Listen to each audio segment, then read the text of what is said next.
ఇనీషియల్‌గా అయితే అందరూ డబ్బు సంపాదించొచ్చనే వస్తారు. ఒక కార్ కొనాలన్నా, ఒక ఐఫోన్ కొనాలన్నా అంత ఆలోచించాల్సిన అవసరం ఉండదు. ఈవెన్ వాళ్ళకి మనసులో వెనక్కి వెళ్ళిపోవాలని అనిపిస్తున్నా వెళ్ళడం అంత ఈజీ కాదు.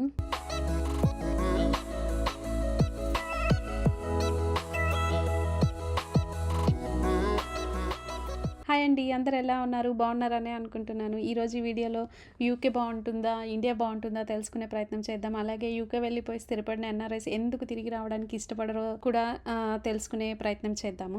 ఈ వీడియో ఉద్దేశ్యం ఏ కంట్రీని తక్కువ చేయాలనో, ఎక్కువ చేయాలనో కాదండి. ఇది జస్ట్ బేస్డ్ ఆన్ నా ఎక్స్‌పీరియన్స్ నేను మీకు ఈ ఇన్ఫర్మేషన్ షేర్ చేస్తున్నాను. అంతే మేబీ వేరే పర్సన్ ఎక్స్‌పీరియన్స్ డిఫరెంట్‌గా ఉండొచ్చు. సో ఇది జస్ట్ నా ఒపీనియన్ మాత్రమే. ఇనీషియల్‌గా అయితే అందరూ కొన్ని సంవత్సరాలు ఉండేసి బాగా డబ్బు సంపాదించేసి వెనక్కి వెళ్ళిపోదామనే వస్తారు. బట్ ఓవర్ ద పీరియడ్ డబ్బు కంటే కూడా వేరే వేరే అదర్ ఫ్యాక్టర్స్ ఇంపార్టెంట్ అవుతాయండి. ఈ వన్స్ వాళ్ళకి ఫ్యామిలీ వచ్చాక లేదా కిడ్స్ వచ్చిన తర్వాత వాళ్ళు ఇల్లు కొనుక్కొని, కార్ కొనుక్కొని, అన్ని కొనుక్కొని ఈఎంఐలు ఉన్నప్పుడు వేరే అదర్ ఫ్యాక్టర్స్ కూడా ఉంటాయండి. అవేంటో చూద్దాం ఇప్పుడు. ఇండియాని అందరు చాలా మిస్ అవుతుంటారండి. ఎస్పెషల్లీ ఫ్యామిలీని, ఫ్యామిలీ మెంబర్స్ని, ఇంకా కజిన్స్, ఇంకా మ్యారేజెస్, ఫెస్టివల్స్, ఇంకా ఇండియన్ ఫుడ్ని అందరు చాలా చాలా మిస్ అవుతుంటారండి. కానీ వీటన్నిటిని డామినేట్ చేసేది ఏంటంటే వర్క్ లైఫ్ బ్యాలెన్స్. అందరూ దీనివల్లే మెయిన్గా రాలేకపోవడానికి ఇది one of the main reason అని చెప్పొచ్చు. ఇక్కడ వర్క్ కల్చర్ చాలా బాగుంటుంది. ఇక్కడ ఆఫీస్ అంటే 9 to 5 అంతేనండి. ఎక్కడో రేర్ కేసులోనే, ఇది స్పెషల్లీ నా ఎక్స్పీరియన్స్ తో చెప్తున్నాను, ఎక్కడే రేర్ కేసులోనే మనం ఆఫ్టర్ 5 మనం సపోర్ట్ చేస్తాము. ఈవెన్ మీరు ఎక్స్ట్రా టైం చేసినందుకు ఓవర్ పే కూడా ఇస్తారు,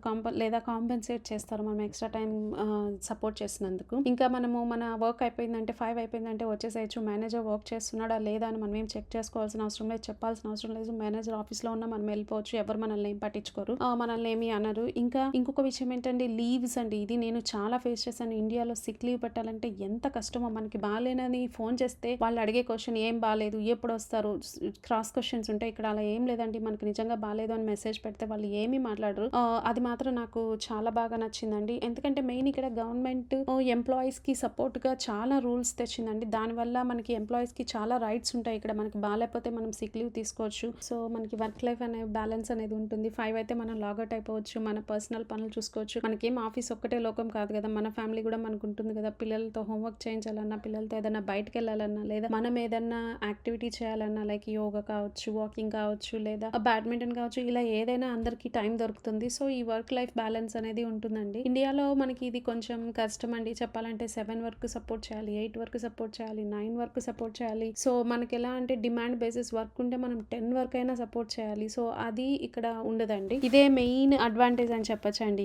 సెకండ్ రీజన్ వచ్చేసి ఇక్కడ అన్ని పనులు సిస్టమాటిక్ గా ఉంటాయండి. లైఫ్ అనేది చాలా ఈజీగా ఉంటుంది. అంటే మనం ఏ అవసరానికి ఏ గవర్నమెంట్ ఆఫీస్ కి వెళ్ళము, దేనికి మనకు ఒక రికమెండేషన్ అవసరం లేదు. ఈ 10 ఏళ్లలో మేము ఏ గవర్నమెంట్ ఆఫీస్ కి వెళ్ళలేదు, ఏ రికమెండేషన్ లెటర్ తెచ్చుకోలేదు. మనకంతా ఒక సిస్టమాటిక్ గానే ఉంటుందండి.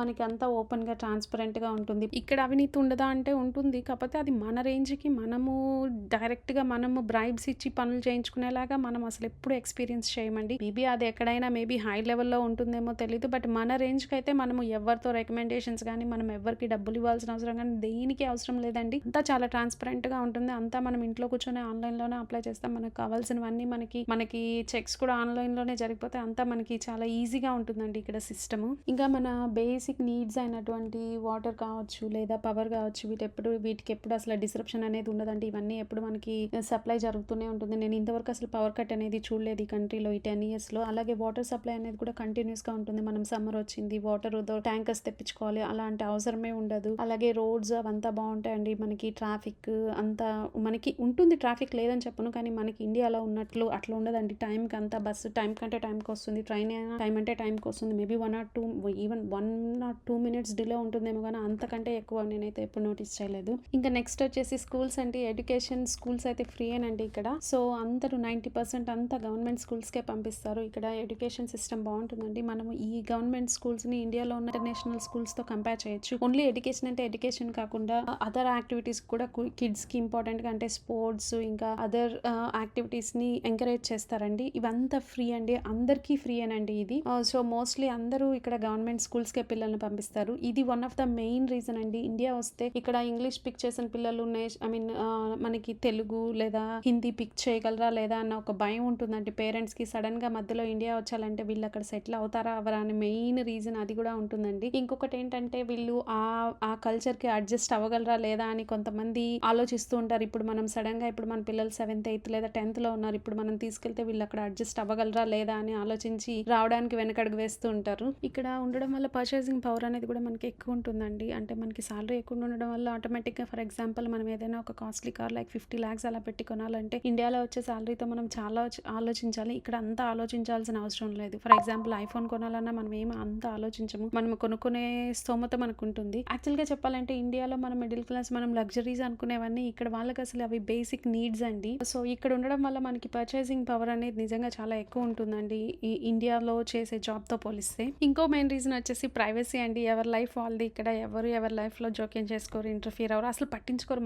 మన ఇంట్లో ఏం జరుగుతుందని పక్కింటి వాళ్ళు పట్టించుకోరు, పక్కింట్లో ఏం జరుగుతుందని మనం పట్టించుకోం. ఎవరి లైఫ్ వాళ్ళు హ్యాపీగా లీడ్ చేస్తూ ఉంటారు. ఇది కూడా one of the main reason అని చెప్పొచ్చండి. చెప్పాను కదా ఇప్పుడు దాకా చెప్పిన పాయింట్స్. అంటే ఇప్పుడు చాలా మందికి పేరెంట్స్ కోసం వెనక్కి వెళ్ళిపోవాలనిపిస్తూ ఉంటుంది. కానీ వెనక్కి వెళ్తే మళ్ళీ సేమ్ జాబ్ వాళ్ళు చేయగలరా లేదా అని వాళ్ళకి ఒక భయం ఉంటుంది. అంటే మళ్ళీ అక్కడ వర్క్ కల్చర్కి అలవాటు కాగలమా లేదా, ఇక్కడ ఇంత కంఫర్టబుల్గా ఉంది మనకి వర్క్ లైఫ్ బ్యాలెన్స్ అనేది, అదొక భయం ఉంటుందండి. ఇంకోటి వచ్చేసి మెయిన్ వచ్చేసి కిడ్స్ అడ్జస్ట్ కాగలరా స్కూల్స్లో.